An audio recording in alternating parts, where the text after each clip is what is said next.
जय श्री कृष्णा। हमारे हिंदू धर्म में पूर्णिमा का त्यौहार बड़े ही उत्साह से मनाया जाता है। ये पूर्णिमा चंद्र देवता को समर्पित होती है।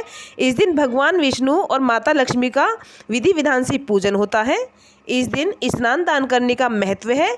पूर्णिमा तिथि के दिन चंद्र देवता अपनी 16 कलाओं से परिपूर्ण होते हैं। इस दिन गंगा स्नान दान करने का भी विधान है। वैसे तो प्रत्येक माह की पूर्णिमा विशेष महत्वपूर्ण होती है, परंतु ज्येष्ठ माह की जो बड़ी पूर्णिमा है, इस दिन वट सावित्री का व्रत भी किया जाता है। इस दिन वट बरगद की पूजा भी की जाएगी। ज्येष्ठ माह की जो बड़ी पूर्णिमा है, इस पूर्णिमा को व्रत भी किया जाता है और जैसे वट सावित्री व्रत भी किया जाएगा। व्रत करने वाले भक्तों को कथा का श्रवण अवश्य ही करना चाहिए। ज्येष्ठ माह की पूर्णिमा है और ये पूर्णिमा श्री हरि को समर्पित होती है। इस पूर्णिमा को वट सावित्री का व्रत भी किया जाएगा।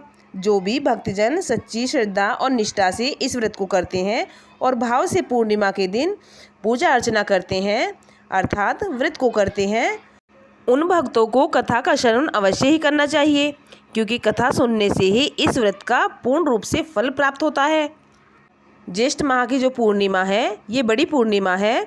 इस दिन दुर्लभ और सार्थक कथा का महत्व होता है।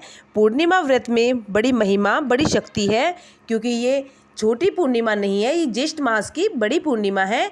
इस कथा का श्रवण अवश्य ही करें, अर्थात दूसरों को सुनाएं, तभी व्रत का पूर्ण रूप से फल प्राप्त होगा।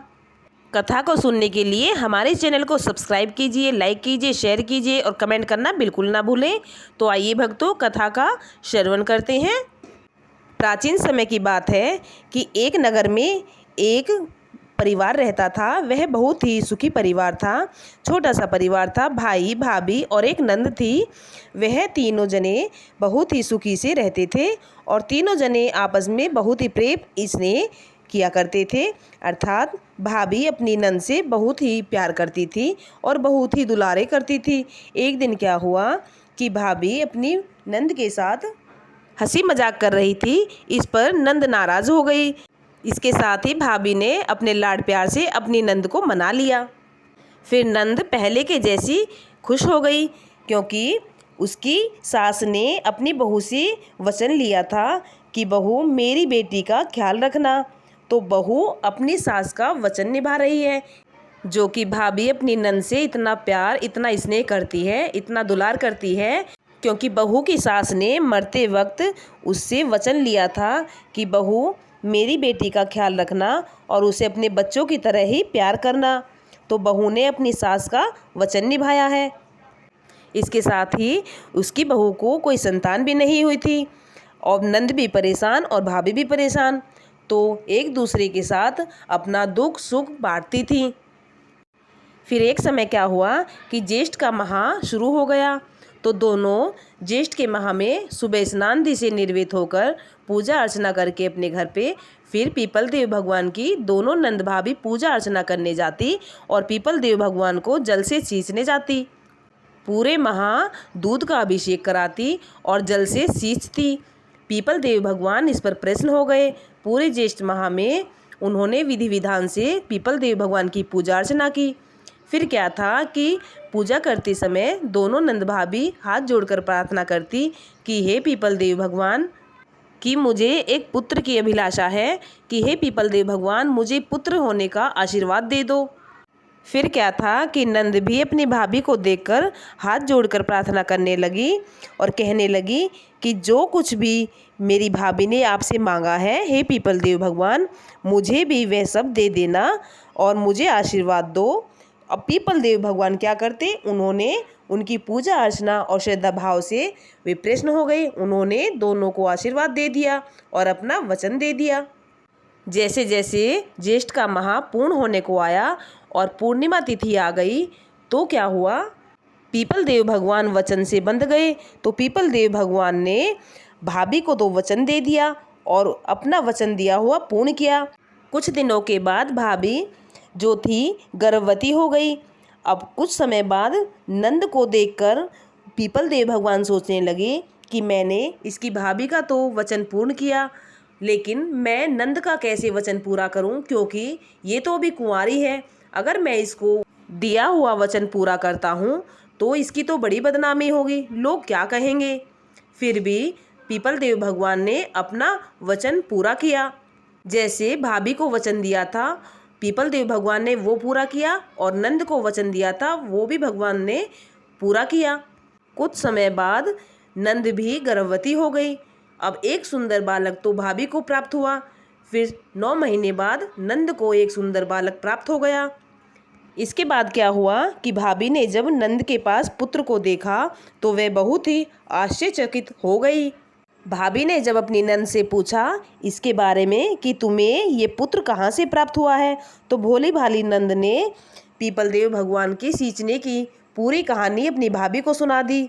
तो भाभी ने क्या कहा कि ये तुमने क्या किया, और बोली पीपल देव भगवान से कि हे पीपल देव भगवान, मेरी नंद तो भोली भाली थी परंतु आप तो सब कुछ जानते थे। फिर क्या हुआ कि भाभी सब कुछ सुनकर बहुत ही परेशान हो गई और सोचने लगी कि अगर गांव वालों को पता चलेगा तो नंद की बड़ी बदनामी होगी और फिर इससे शादी कौन करेगा। इसके बाद क्या हुआ कि भाभी सोचने लगी कि अब मैं क्या करूं। भाभी को कुछ समझ नहीं आया और वे अपने पति को भी नहीं बता सकी। बहुत सोचने के बाद भाभी ने अपनी नंद से कहा कि नंद, इसके बारे में तुम किसी से कुछ मत कहना, नहीं तो तुम्हारी बहुत बदनामी होगी। और भाभी ने भी खुद किसी को कुछ नहीं बताया। और इसके बाद जब सबको पता चला तो कहने लगी कि मुझे जुड़वा बच्चे हुए हैं, पीपल देव भगवान की कृपा से मुझे जुड़वा बच्चे प्रभु ने दिए हैं। और उसकी भाभी ने भी अपने पति को कुछ नहीं बताया। दोनों बालकों को अपनी गोद में लालन पोषण करने लगी और दिन जैसे जैसे बीतता गया, इसके बाद ही एक समय क्या हुआ कि भाभी कुएं पर पानी भरने के लिए चली गई और नंद से कह गई कि नंद, मेरे बच्चों का ख्याल करना और मैं पानी भरकर अभी कुएं से आती हूँ। इसके साथ ही क्या हुआ कि जो नंद वाला बच्चा था, दोनों बच्चों में से एक बच्चा रोने लगा। जो नंद वाला बच्चा था नंद ने उठा करके अपनी गोद में और कहने लगी कि बिना बाप का गांधा बोल कहाँ से आया। वे ऐसे ही कही जा रही थी, तभी उसका भाई वहाँ पर आया और उसने अपनी बहन की सारी बातें सुन ली। उसने उस समय तो कुछ भी नहीं कहा। अपनी बहन से कुछ ना कहने के बाद फिर अपनी पत्नी से आते ही उसने अपनी पत्नी से सारी बातें पूछी और कहने लगा कि मुझसे झूठ मत बोलना।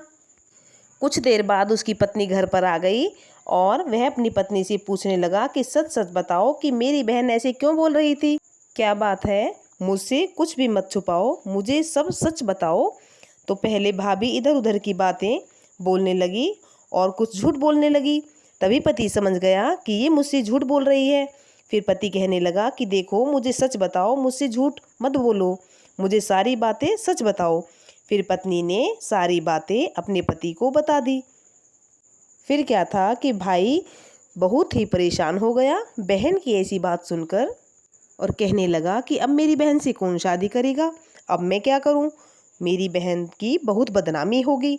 फिर तुरंत उस बच्चे को अपनी गोद में उठाकर पीपल देव भगवान के पास भाई चला गया, जिसकी ज्येष्ठ मास में श्रद्धा भाव से पूजा अर्चना की और पूरे ज्येष्ठ माह जल से सींचा। उसी के सामने हाथ जोड़कर कहने लगा कि हे पीपल देव भगवान, मेरी बहन तो नादान थी, आप तो सब कुछ जानते थे, फिर भी आपने ऐसा क्यों किया, अब आप इस बच्चे को ही संभालिए। ऐसा कहकर भाई उसी पेड़ के नीचे बैठ गया और ज़ोर ज़ोर से रोने लगा। इसके बाद फिर क्या हुआ कि भाई की करूर पुकार सुनकर पीपल देव भगवान भाई पर दया करके उसे देखते ही देखते पीपल देव भगवान में 2 टुकड़े हो गए और वह नन्हा सा बालक उस पीपल के पेड़ पर समा गया। इसके बाद पीपल देव भगवान फिर से पहले के जैसे हो गए, परंतु पीपल देव भगवान में गहरी दरार आ गई। फिर गांव वाले अगले दिन जब वहां पर आए और गहरी दरार देखी तो अलग अलग तरह से बातें बनाने लगे। धीरे धीरे समय बीतता और लोग भूलने लगे और दरार के बारे में बातें करने लगे। फिर भी भाई अपनी बहन के लिए एक योग्य लड़का ढूंढने लगा। इसके बाद क्या हुआ कि भाभी ने सुबह स्नान दिशी निर्वित होकर एक ब्राह्मण को बुलवाया और अपने घर पर हवन यज्ञ करवाया। और जैसे ही हवन की तैयारी हुई तो पंडित जी अग्नि को प्रज्वलित करने लगे, लेकिन अग्नि जल ही नहीं पा रही थी।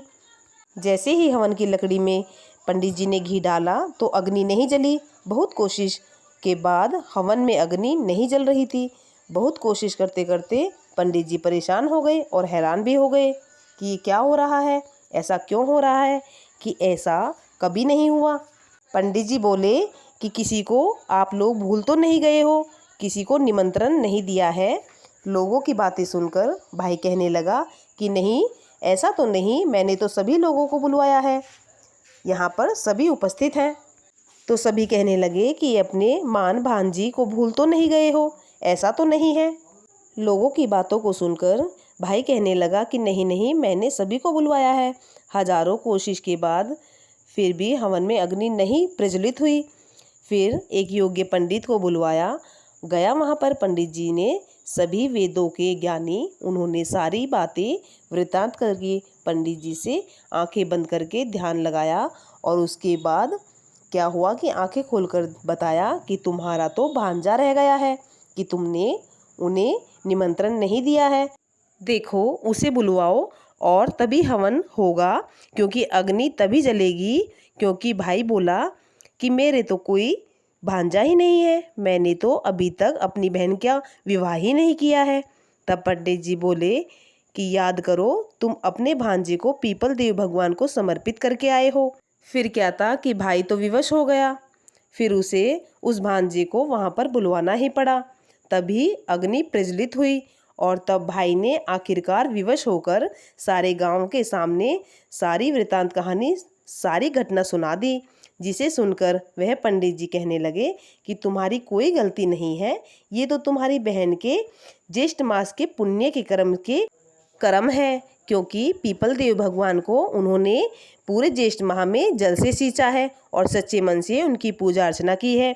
श्रद्धा भाव से पीपल देव भगवान उनकी पूजा अर्चना से प्रसन्न होकर उन्हें ये वचन दिया है। पंडित जी कहने लगे कि देखो, तुम्हें शर्मिंदा होने की कोई ज़रूरत नहीं है। अब तुम फिर से पीपल देव भगवान के पास जाओ और वहाँ पर हाथ जोड़कर प्रार्थना करो। तभी सभी गांव वाले साथ मिलकर गए और ढोल नगाड़े लेकर वहाँ पर पीपल देव भगवान के पास जाकर प्रार्थना करने लगे। फिर वहाँ पर सब धूमधाम से ढोल नगाड़े बजाए और प्रजा ने गांव वालों को बुलवाकर हाथ जोड़कर पीपल देव भगवान के सामने प्रार्थना की कि उस बालक को वापस दे दो। सभी गांव वाले प्रार्थना करने लगे कि हे पीपल देव भगवान, उस बालक को हमें वापस लौटा दो। फिर पीपल देव भगवान ने उन सब की प्रार्थना स्वीकार कर ली और उस बालक को उन सबको लौटा दिया।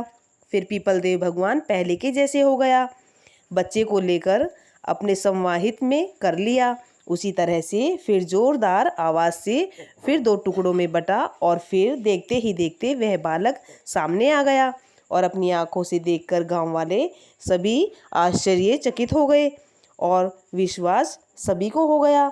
इधर से बाहर आते ही वह बालक जोर जोर से रोने लगा। तभी नंद के सोने से दूध की बौछार उस बालक के मुंह में जाकर गिरी। इसके साथ क्या हुआ कि भाई सहित सभी गांव वाले लोगों को विश्वास हो गया कि बालक पीपल देव भगवान की कृपा से इस लड़की को प्राप्त हुआ है।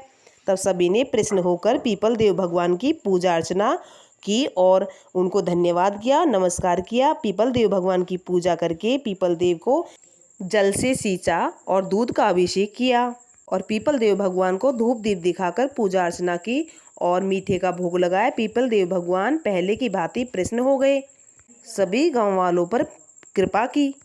इसके साथ क्या था कि सभी गांव वाले सभी खुशी खुशी सब लोग वहां से वापस अपने घर पर आ गए जहां पर हवन हो रहा था। फिर क्या हुआ कि अग्नि जलाई तो बिना किसी बाधा के हवन कुंड में अग्नि जल गई।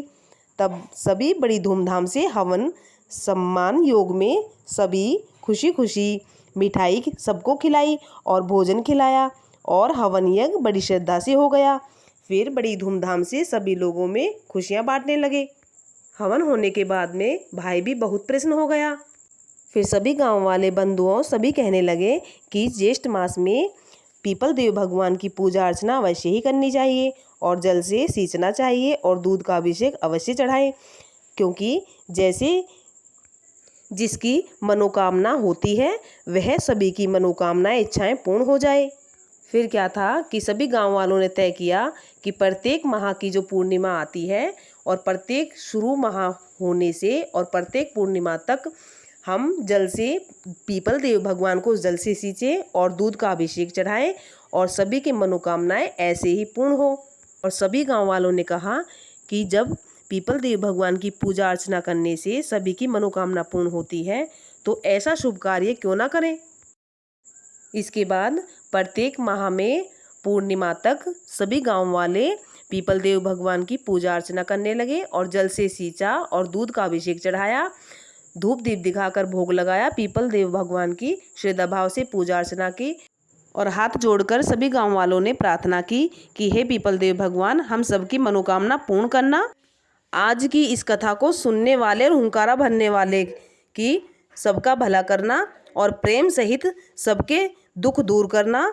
इस कथा को सुनने वाले की सबका भला करना, सबकी मनोकामनाएं पूर्ण हो। हे पीपल देव भगवान, ज्येष्ठ मास की पूर्णिमा की कथा को जो भी भक्तजन श्रद्धा भाव से इस कथा को सुनेगा और दूसरों को सुनाएगा, पीपल देव भगवान की कृपा से उसके सभी समस्त पाप नष्ट हो जाएंगे और सभी मनोकामना पूर्ण होगी। बोलिए पीपल देव भगवान की जय।